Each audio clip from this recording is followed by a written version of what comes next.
ابراہیم نے کہا کہ فرشتوں، اب تمہارا اصل کام کیا ہے؟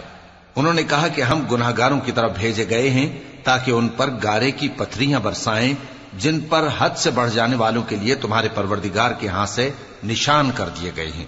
پس وہاں جتنے مومن تھے ان کو ہم نے نکال لیا، پھر اس بستی میں ہم نے ایک گھر کے سوا مسلمانوں کا کوئی گھر نہ پایا، اور جو لوگ عذاب علیم سے ڈرتے ہیں ان کے لیے ہم نے وہاں نشانی چھوڑ دی۔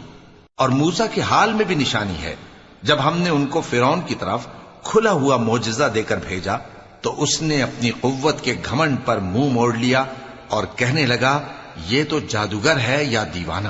تو ہم نے اس کو اور اس کے لشکروں کو پکڑ لیا اور ان کو سمندر میں پھینک دیا، اور وہ کام ہی قابل ملامت کرتا تھا۔ اور عاد کی قوم کے حال میں بھی نشانی ہے، جب ہم نے ان پر نامبارک ہوا چلائی، وہ جس چیز پر چلتی اس کو ریزہ ریزہ کیے بغیر نہ چھوڑتی۔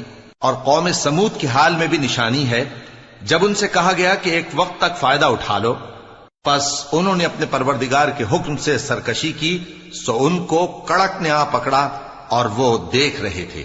پھر وہ نہ تو کھڑے رہنے کی طاقت رکھتے تھے اور نہ مقابلہ کر سکتے تھے، اور اس سے پہلے ہم نوح کی قوم کو ہلاک کر چکے تھے۔ بے شک وہ نافرمان لوگ تھے۔ اور آسمان کو ہم ہی نے اپنی قدرت سے بنایا، اور ہم کو ہر طرح کی قدرت ہے، اور زمین کو ہم ہی نے بچھایا، تو دیکھو ہم کیا خوب بچھانے والے ہیں۔ اور ہر چیز کے ہم نے دو دو جوڑے بنائے تاکہ تم نصیحت حاصل کرو۔ تو تم لوگ اللہ کی طرف دوڑ چلو، میں اس کی طرف سے تم کو صاف صاف خبردار کرنے والا ہوں۔ اور اللہ کے ساتھ کسی اور کو معبود نہ بناؤ، میں اس کی طرف سے تم کو صاف صاف خبردار کرنے والا ہوں۔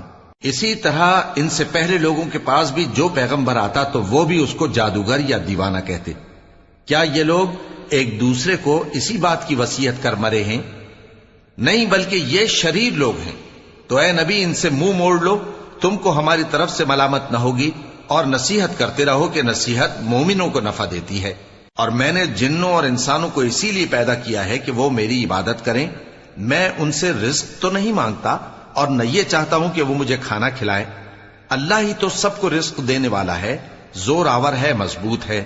سو کچھ شک نہیں کہ ان ظالموں کے لیے بھی عذاب کی نوبت مقرر ہے، جس طرح ان کے ساتھیوں کی نوبت تھی۔ تو ان کو مجھ سے عذاب جلدی نہیں طلب کرنا چاہیے، پھر جس دن کا ان کافروں سے وعدہ کیا جاتا ہے اس سے ان کے لیے خرابی ہے۔ شروع اللہ کا نام لے کر جو بڑا مہربان نہایت رحم والا ہے۔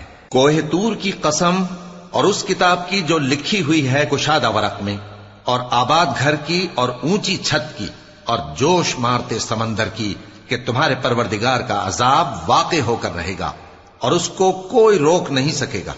جس دن آسمان لرزنے لگے کپ کپا کر اور پہاڑ سچ مچ اڑنے لگیں تو اس دن جھٹلانے والوں کے لیے خرابی ہوگی، جو بیکار باتوں میں پڑے کھیل رہے ہیں۔ جس دن ان کو آتش جہنم کی طرف دھکیل دھکیل کر لے جائیں گے اور کہا جائے گا یہی وہ جہنم ہے جس کو تم جھوٹ سمجھتے تھے۔ تو کیا یہ جادو ہے یا تم کو نظر ہی نہیں آتا؟ اس میں داخل ہو جاؤ اور صبر کرو یا نہ کرو، تمہارے لیے یکساں ہے۔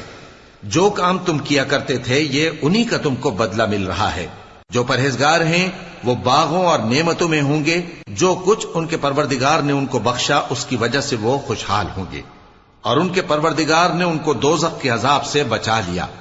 کہا جائے گا کہ اپنے اعمال کے صلے میں مزے سے کھاؤ اور پیو، تختوں پر جو برابر برابر بچھے ہوئے ہیں تکیے لگائے ہوئے ہوں گے، اور بڑی بڑی آنکھوں والی حوروں کو ہم ان کی بیویاں بنا دیں گے۔ اور جو لوگ ایمان لائے اور ان کی اولاد بھی راہ ایمان میں ان کے پیچھے چلی، ہم ان کی اولاد کو بھی ان کے درجے تک پہنچا دیں گے، اور ان کے اعمال میں سے کچھ کم نہ کریں گے۔ ہر شخص اپنے اعمال میں پھنسا ہوا ہے، اور جس طرح کے میوے اور گوشت کو ان کا جی چاہے گا ہم ان کو عطا کریں گے۔ وہاں وہ جام شراب کی چھینا جھپٹی کریں گے، جس کے پینے سے نہ کوئی لغو بات ہوگی اور نہ کوئی گناہ کا کام۔ اور نوجوان خدمتگار جو ایسے ہوں گے جیسے چھپائے ہوئے موتی، جو ان کے آس پاس پھریں گے اور ایک دوسرے کی طرف رخ کر کے آپس میں گفتگو کریں گے۔